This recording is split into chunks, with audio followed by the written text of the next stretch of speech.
ನಮಸ್ತೆ ಸ್ನೇಹಿತರೆ, Anita Spice YouTube ಚಾನಲ್ಗೆ ಸ್ವಾಗತ. ಹಾಯ್ ಫ್ರೆಂಡ್ಸ್, ನಾವಿವತ್ತೊಂದು ಒಳ್ಳೆ ಸ್ವೀಟನ್ನು ಮಾಡೋಣ. ನೋಡ್ತಾ ಇದ್ದೀರಲ್ಲ, ಕ್ಯಾರೆಟ್ ರೋಲ್ ರೆಸಿಪಿ. ಈ ರೆಸಿಪಿನ ಮಾಡೋಕ್ಕೆ ಏನೆಲ್ಲ ಬೇಕು ಅಂದ್ಕೊಳ್ತೀರಾ? ಮೊದಲಿಗೆ ತುರಿದಿರೋಂಥ ಕ್ಯಾರೆಟ್, ಹಾಗೆ ಪನ್ನೀರ್, ಇವೆರಡಿದ್ರೆ ಸಾಕು, ಒಂದು ಸೂಪರ್ ಸ್ವೀಟ್ ರೆಡಿ ಆಗುತ್ತೆ. ಮೊದಲಿಗೆ ಕ್ಯಾರೆಟನ್ನು ಚೆನ್ನಾಗಿ ತೊಳೆದಿಟ್ಕೊಂಡು ಎರೆದ್ಬಿಟ್ಟು ಸಣ್ಣಗೆ ತುರಿ ಬರೋ ಅಂಥದ್ರಲ್ಲಿ ತುರ್ಕೊಳ್ಬೇಕಾಗುತ್ತೆ. ನೋಡಿ, ನೀಟಾಗಿ ತುರ್ಕೊಂಡಿದ್ದೀನಿ. ನೆಕ್ಸ್ಟ್ ಪ್ರೊಸೆಸ್ ಏನಪ್ಪ ಅಂತೀರಾ? ನೋಡಿ, ಇದನ್ನು ಸ್ವಲ್ಪ ಫ್ರೈ ಮಾಡ್ಕೊಳ್ಳೋಣ. ಈಗ ಒಂದು 2-3 ಸ್ಪೂನಷ್ಟು ತುಪ್ಪನ ಹಾಕ್ಕೊಂಡು ಕ್ಯಾರೆಟ್ ತುರಿನ ಫ್ರೈ ಮಾಡ್ಕೊಳ್ಬೇಕು. ಕ್ಯಾರೆಟನ್ನು ಹಾಕ್ಕೊಳ್ತೀನಿ, ನೀಟಾಗಿ ಫ್ರೈ ಮಾಡ್ಕೊಳ್ಬೇಕು. ಈ ರೆಸಿಪಿ ತುಂಬಾ ಬೊಂಬಟಾಗಿರುತ್ತೆ ಫ್ರೆಂಡ್ಸ್, ನಿಜವಾಗ್ಲೂ ಸಖತ್ತಾಗಿರುತ್ತೆ. ಹಸಿ ವಾಸನೆ ಹೋಗೋವರೆಗೂ ಒಂದು 7ರಿಂದ 8 ನಿಮಿಷ ಹುರ್ಕೊಳ್ಬೇಕು. ನೋಡಿ, ಹುರ್ಕೊಂಡಿದ್ದೀನಿ. ಈ ಹಂತದಲ್ಲಿ ನಾನು 1 ಗ್ಲಾಸ್ ಹಾಲನ್ನು ಹಾಕ್ಕೊಳ್ತೀನಿ, ಅಂದರೆ 1 ಕಪ್ಪಷ್ಟು ಮೆಜರ್ಮೆಂಟ್ ಕಪ್ಪಲ್ಲಿ. ಹಾಲು ಹಾಕ್ಕೊಂಡ್ಮೇಲೆ ಚೆನ್ನಾಗಿ ಹಾಲಲ್ಲೇ ಬೇಯಿಸ್ಕೊಳ್ಬೇಕು. ಹಾಲೆಲ್ಲ ಡ್ರೈ ಆಗೋವರೆಗೂ ಬೇಯಿಸ್ಕೊಳ್ಬೇಕಾಗತ್ತೆ. ಈ ಸ್ವೀಟ್ ಅಂತೂ ತುಂಬಾ ಟೇಸ್ಟಿಯಾಗಿರುತ್ತೆ ಫ್ರೆಂಡ್ಸ್, ನಿಜವಾಗ್ಲೂ ರಸಮಲೈ ತಿಂದಷ್ಟು ಫೀಲ್ ಕೊಡುತ್ತೆ. ಕುದಿಯೋ ಹಂತದಲ್ಲೇ ಸಕ್ಕರೆನ ಹಾಕ್ಕೊಳ್ತೀನಿ. 2 ಸ್ಪೂನಷ್ಟು ಸಕ್ಕರೆನ ಹಾಕ್ಕೊಂಡಿದ್ದೀನಿ. ಟೇಬಲ್ ಸ್ಪೂನಷ್ಟು. ಚೆನ್ನಾಗಿ ಬೇಯಬೇಕದು ಹಾಲಲ್ಲೇ.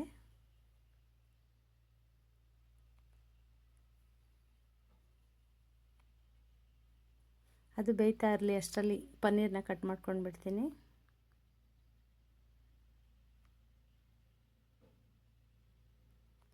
ಪನ್ನೀರೆಲ್ಲ ಕಟ್ ಮಾಡಿಕೊಂಡು ಸಣ್ಣಗೆ ಪುಡಿ ಮಾಡ್ಕೊಳ್ಬೇಕು. ಅದಕ್ಕೆ ಮಿಕ್ಸಿ ಜಾರಲ್ಲೇ ಪುಡಿ ಮಾಡ್ಕೊಳ್ತೀನಿ, ಅದು ಗಂಟು ಥರ ಸಿಗಬಾರ್ದು. ನೋಡಿ, ಪುಡಿ ಆಗಿದೆ. ಇದಕ್ಕೇ ಇನ್ನೊಂದು 2 ಇಂಗ್ರೀಡಿಯೆಂಟ್ಸ್ನ ಸೇರಿಸ್ಕೊಂಡು ಬಿಡ್ತೀನಿ. 2 ಟೇಬಲ್ ಸ್ಪೂನಷ್ಟು ಮಿಲ್ಕ್ ಪೌಡ್ರನ್ನ ತೊಗೊಂಡಿದ್ದೀನಿ. ಹಾಗೆ 2 ಟೇಬಲ್ ಸ್ಪೂನಷ್ಟು ನೋಡಿ ಸಣ್ಣ ರವೆನ ತೊಗೊಳ್ತಿದ್ದೀನಿ. ಇವೆರಡನ್ನು ಹಾಕ್ಕೊಂಡ್ಮೇಲೆ ಒಂದು ಸರಿ ಗ್ರೈಂಡ್ ಮಾಡ್ಕೊಂಡು ಬಿಡ್ತೀನಿ. ನೀಟಾಗಿ ಎಲ್ಲ ಮಿಕ್ಸ್ ಆಗಬೇಕಲ್ಲ, ಅದಕ್ಕೋಸ್ಕರ. ನೋಡಿ, ಎಷ್ಟು ಚೆಂದ ಪೇಸ್ಟ್ ಆಗಿದೆ ಅಲ್ಲ. ಈಗ ಇದನ್ನು ಒಂದು ಬೌಲಿಗೆ ಸುರ್ಕೊಳ್ತೀನಿ.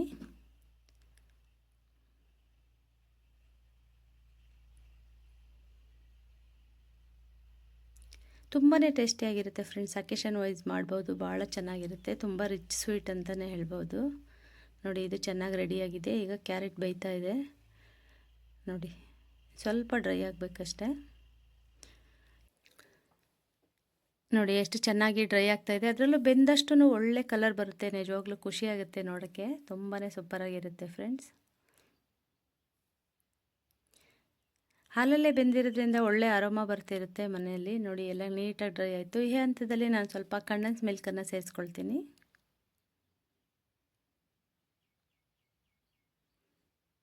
ಒಂದು 3 ಸ್ಪೂನಷ್ಟು ಕಂಡೆನ್ಸ್ ಮಿಲ್ಕನ್ನು ಹಾಕ್ಕೊಳ್ತೀನಿ. ಒಮ್ಮೆ ತಿಂದರೆ ನಿಜವಾಗ್ಲೂ ಮತ್ತೆ ಮತ್ತೆ ಮಾಡ್ತೀರಾ, ಅಷ್ಟು ಚೆನ್ನಾಗಿರುತ್ತೆ. ತುಂಬಾ ಟೇಸ್ಟಿಯಾಗಿರೋಂಥ ಸ್ವೀಟು. ಟೇಬಲ್ ಸ್ಪೂನಲ್ಲಿ 3 ಸ್ಪೂನಷ್ಟು ಹಾಕ್ಕೊಂಡಿದ್ದೀನಿ. ಹಾಗೆ 1/4 ಸ್ಪೂನಷ್ಟು ಏಲಕ್ಕಿ ಪುಡಿನ ಸೇರಿಸ್ಕೊಂಡಿದ್ದೀನಿ.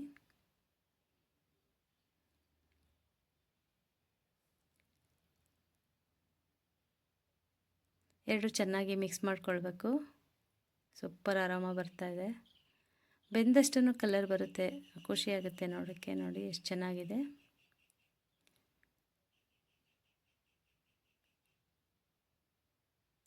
ಇಷ್ಟು ಸಾಕು. ಇದನ್ನು ಈಗ ತಣ್ಣಗಾಗಲಿಕ್ಕೆ ಬಿಡಬೇಕು.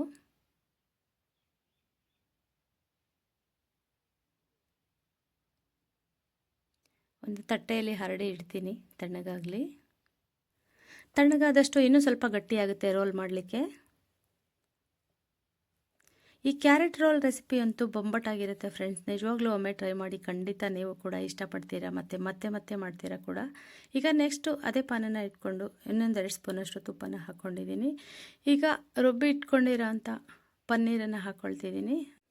ಆಲ್ರೆಡಿ ರುಬ್ಬವಾಗಲೇ 2 ಸ್ಪೂನಷ್ಟು ಮಿಲ್ಕ್ ಪೌಡ್ರನ್ನ ಹಾಕ್ಕೊಂಡಿದ್ದೀನಿ, ಟೇಬಲ್ ಸ್ಪೂನಷ್ಟು. ಹಾಗೆ 2 ಟೇಬಲ್ ಸ್ಪೂನಷ್ಟು ಸಣ್ಣ ರವೆನ ಹಾಕ್ಕೊಂಡಿದ್ದೀನಿ ಫ್ರೆಂಡ್ಸ್.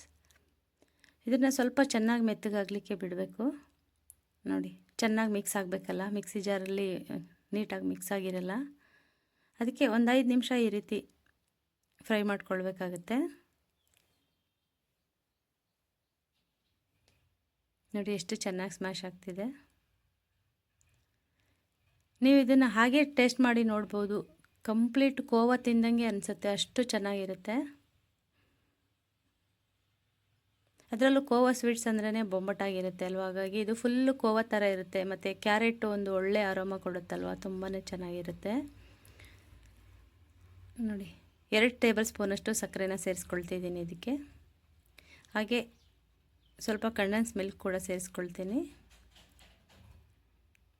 2 spoon condense milk.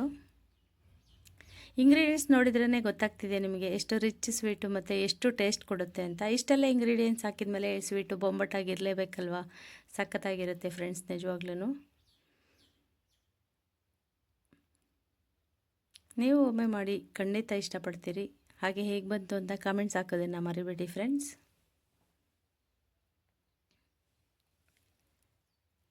ಇದಕ್ಕೂ ಸ್ವಲ್ಪ ಏಲಕ್ಕಿ ಪೌಡ್ರನ್ನ ಸೇರಿಸ್ಕೊಳ್ತಿದ್ದೀನಿ.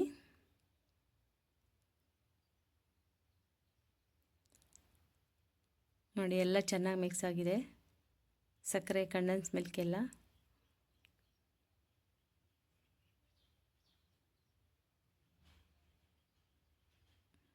ನೋಡಿ, ಕೋವಾ ಟೇಸ್ಟ್ ಮಾಡಿದ್ರೆ ಮತ್ತು ಇದನ್ನು ಟೇಸ್ಟ್ ಮಾಡಿದ್ರೆ ನೀವು ಖಂಡಿತ ಇದನ್ನೇ ಫಸ್ಟ್ ಇಷ್ಟಪಡ್ತೀರ, ಅಷ್ಟು ಚೆನ್ನಾಗಿರುತ್ತೆ. ನೋಡಿ, ಕ್ಯಾರೆಟ್ ಎಲ್ಲ ತಣ್ಣಗಾಗಿದೆ. ಈಗ ಇದನ್ನು ರೋಲ್ ಮಾಡ್ಕೊಳ್ಳೋಣ.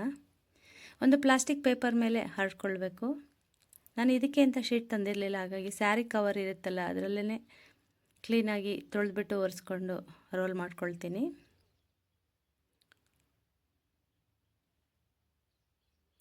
ಸ್ವಲ್ಪ ತುಪ್ಪನ ಸವರ್ಕೊಳ್ತೀನಿ, ಅಂಟ್ಕೊಳ್ಬಾರ್ದು ಅಂದ್ಬಿಟ್ಟು.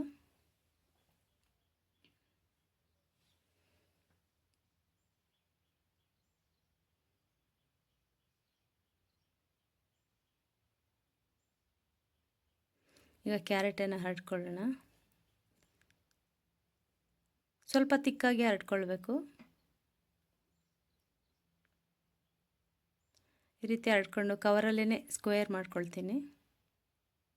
ಕವರನ್ನೇ ಫೋಲ್ಡ್ ಮಾಡಿ ಸ್ಕ್ವೇರ್ ಮಾಡಿಕೊಂಡ್ರೆ ಸಾಕು, ತುಂಬ ನೀಟಾಗಿ ಬರುತ್ತೆ. ಎಡ್ಜೆಲ್ಲ ಏನು ಕಟ್ ಮಾಡಬೇಕು ಅಂತ ಏನೂ ಇಲ್ಲ. ಆಲ್ರೆಡಿ ಸಾಫ್ಟಾಗಿರೋದ್ರಿಂದ ನಮ್ಗೆ ಹೆಂಗೆ ಬೇಕು ಹಂಗೆ ಶೇಪ್ ಮಾಡ್ಕೊಳ್ಬೋದು. ನೋಡಿ, ಸ್ಕ್ವೇರ್ ಆಯ್ತಲ್ವ. ಇಷ್ಟು ತಿಕ್ಕಾಗಿರಬೇಕು, ಒಂದು ಅರ್ಧ ಇಂಚಷ್ಟು ತಿಕ್ಕಾಗಿರಬೇಕು. ಪನ್ನೀರ್ ಕೂಡ ತಣ್ಣಗಾಗಿದೆ, ಅದನ್ನು ರೋಲ್ ಮಾಡ್ಕೊಂಡು ಅದರಲ್ಲಿ ಇಟ್ಕೊಳ್ತೀನಿ. ಹುಷಾರಾಗಿ ಇಟ್ಕೊಳ್ಬೇಕು, ಏಕೆಂದರೆ ಪನ್ನೀರ್ಗಿಂತ ಸಾಫ್ಟು ಕ್ಯಾರೆಟ್ ಮಿಕ್ಸು. ನೋಡಿ, ಇದೇ ರೀತಿ ಕ್ಲೀನಾಗಿ ರೋಲ್ ಮಾಡ್ಕೊಳ್ಬೇಕು. ನಾನು ಫ್ರಿಡ್ಜಲ್ಲಿ ಹಾಗೆ ಇಟ್ಟಿದ್ರಿಂದ ಸಾಫ್ಟ್ ಐಟಮ್ ಅಲ್ವಾ, ರೌಂಡ್ ಬರುತ್ತೆ ಅಂತ ಇಟ್ಟಿದ್ದೆ, ಅದು ನೋಡಿದ್ರೆ ರಸ್ಕ್ ಶೇಪ್ ತೊಗೊಂಡ್ಬಿಟ್ಟಿದೆ. ನೋಡಿ, ಈ ರೀತಿ ರೋಲ್ ಮಾಡಿಬಿಟ್ಟು ಫ್ರಿಡ್ಜಲ್ಲಿ 2 ಅವರಿಂದ 3 ಅವರ್ವರೆಗೂ ಫ್ರೀಸ್ ಮಾಡಬೇಕಿದ್ನ, ತಣ್ಣಗಾಗಲಿಕ್ಕೆ ಬಿಡ್ತೀನಿ. ನೋಡಿ, ಸ್ವಲ್ಪ ಚಪ್ಪಟೆ ಆಗಿಬಿಟ್ಟಿದೆ. ರೌಂಡ್ ರೋಲ್ ಬಂದರೆ ಇನ್ನೂ ಸಖತ್ತಾಗಿರ್ತಿತ್ತು. ಇದು ರಸ್ಕ್ ಶೇಪ್ ತೊಗೊಂಡ್ಬಿಟ್ಟಿದೆ, ಆದರೆ ಟೇಸ್ಟ್ ಅಂತೂ ಬೊಂಬಟಾಗಿತ್ತು. ಶೇಪು ಸ್ವಲ್ಪ ಹೋಯ್ತಷ್ಟೆ.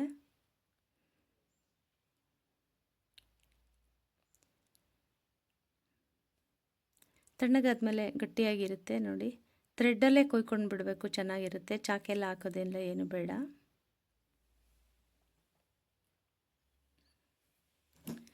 ಥ್ರೆಡ್ ಹಾಕಿ ಕಟ್ ಮಾಡ್ತಿದ್ದೀನಿ.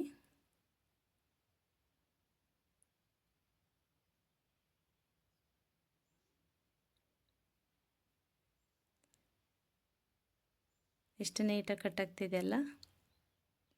ಹಾಗೆ ಯಾರೆಲ್ಲ ಸಬ್ಸ್ಕ್ರೈಬ್ ಮಾಡ್ಕೊಳ್ಳದೆ ನನ್ನ ವೀಡಿಯೋಸ್ನ ನೋಡ್ತಿದ್ದೀರಿ ಅವರೆಲ್ಲ ಸಬ್ಸ್ಕ್ರೈಬ್ ಮಾಡಿಕೊಂಡು ವೀಡಿಯೋಸ್ನ ನೋಡಿ ಎಂಕರೇಜ್ ಮಾಡಿ ಫ್ರೆಂಡ್ಸ್. ಪ್ಲೇಟಲ್ಲಿ ಜೋಡಿಸ್ಕೊಂಡು ಬಿಡ್ತೀನಿ. ನೋಡಿ, ಎಷ್ಟು ಚೆಂದ ಕಾಣಿಸ್ತಿದೆ ಅಲ್ವಾ. ಇದ್ರ ಮೇಲೆ ಇನ್ನೊಂದು ಸ್ವಲ್ಪ ಡ್ರೈ ಫ್ರೂಟ್ಸ್ನ ಅರೇಂಜ್ ಮಾಡ್ಕೊಂಡ್ಬಿಟ್ರೆ ಇನ್ನೂ ಬೊಂಬಟಾಗಿರುತ್ತೆ. ಬಾದಾಮಿ, ಗೋಡಂಬಿ, ಪಿಸ್ತಾ ಸಣ್ಣಗೆ ಹೆಚ್ಚಿಟ್ಕೊಂಡಿದ್ದೀನಿ. ಡ್ರೈ ಫ್ರೂಟ್ಸ್ ಎಲ್ಲ ಅರೇಂಜ್ ಮಾಡ್ಕೊಳ್ತೀನಿ. ತಿಂತಾಯಿದ್ರೆ ನಿಜವಾಗ್ಲೂ ಕಳೆದೋಗ್ಬಿಡ್ತೀರಾ, ಅಷ್ಟು ಸಖತ್ತಾಗಿರುತ್ತೆ ಫ್ರೆಂಡ್ಸ್. ಖಂಡಿತ ಟ್ರೈ ಮಾಡಿ, ನಿಮ್ಗೆ ಇಷ್ಟ ಆಗೇ ಆಗುತ್ತೆ.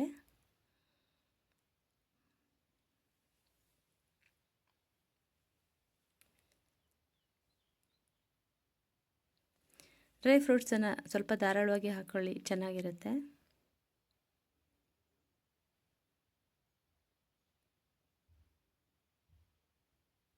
ಕ್ಯಾರೆಟಿಂದ ಹೀಗೆ ಸುಮಾರು ರೆಸಿಪಿಗಳನ್ನ ಟ್ರೈ ಮಾಡ್ಬೋದು. ನಿಜವಾಗ್ಲೂ ಬೊಂಬಟಾಗಿರುತ್ತೆ ಟೇಸ್ಟು.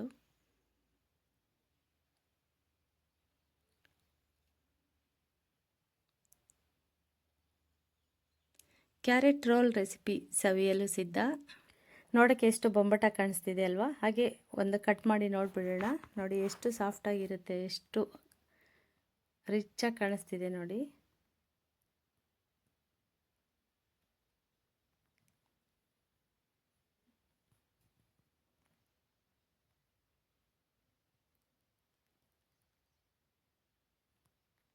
ಚೆನ್ನಾಗಿದೆ ಅಲ್ವಾ?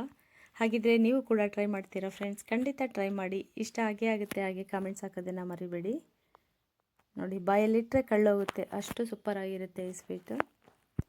ಈ ಕ್ಯಾರೆಟ್ ರೋಲ್ ರೆಸಿಪಿ ನಿಮಗೆಲ್ಲ ಇಷ್ಟ ಆಗಿದೆ ಅಂತ ಭಾವಿಸ್ತೀನಿ ಫ್ರೆಂಡ್ಸ್. ಇಷ್ಟ ಆಗಿದ್ರೆ ನನಗೊಂದು ಲೈಕ್ ಕೊಟ್ಟು ನನ್ನ ಚಾನಲ್ನ ಸಬ್ಸ್ಕ್ರೈಬ್ ಮಾಡಿಕೊಂಡು ಎಂಕರೇಜ್ ಮಾಡಿ. ಹಾಗೆ ಹೇಗೆ ಬಂತು ಅಂತ ಹೇಳೋದನ್ನು ಮಾತ್ರ ಮರಿಬೇಡಿ. ನೋಡಿದ್ರಲ್ಲ ಫ್ರೆಂಡ್ಸ್? ಹಾಗಿದ್ರೆ ನೀವು ಟ್ರೈ ಮಾಡೋದನ್ನು ಮರಿಬೇಡಿ. ಧನ್ಯವಾದಗಳು.